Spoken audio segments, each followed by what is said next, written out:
www.thegreatwhitebrotherhood.org.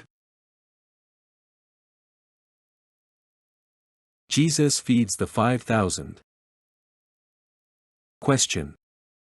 I've heard that it is better to eat things that was simpler life, like plants, and that if you do eat meat, it's better to eat fish, since life here originated in water, therefore it didn't have to change as much, being simpler. What do you think of this? If this is true, and the story of the fish lasting to feed 5,000 isn't a representation, do you think this is why, or perhaps they just needed the nutrition, as it would have been harder to have a healthy vegetarian diet back then? Perhaps that is why the Bible says something about people eating what is around them, so people don't malnourish themselves, when they can't eat a vegetarian diet that provides sufficient nutrients. Answer.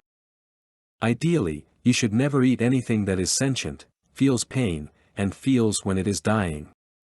So, it is better to eat plants and fruit and nuts, than meat or fish. Fish are just as alive as an animal. The story about Jesus and the 5,000 is allegorical. Jesus gave them spiritual nourishment. However, no one really knows what food he gave them, if any. Christianity was invented 300 years after the time of Jesus, so the stories were handed down from generation to generation, and, no doubt, got altered over time.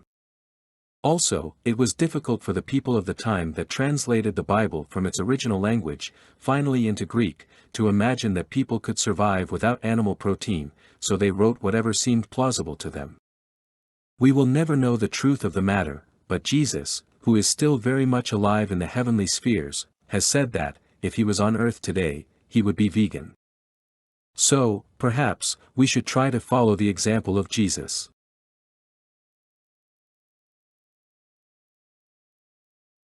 Thank you for watching this video lesson. Please visit www.thegreatwhitebrotherhood.org for more lessons and free downloadable books.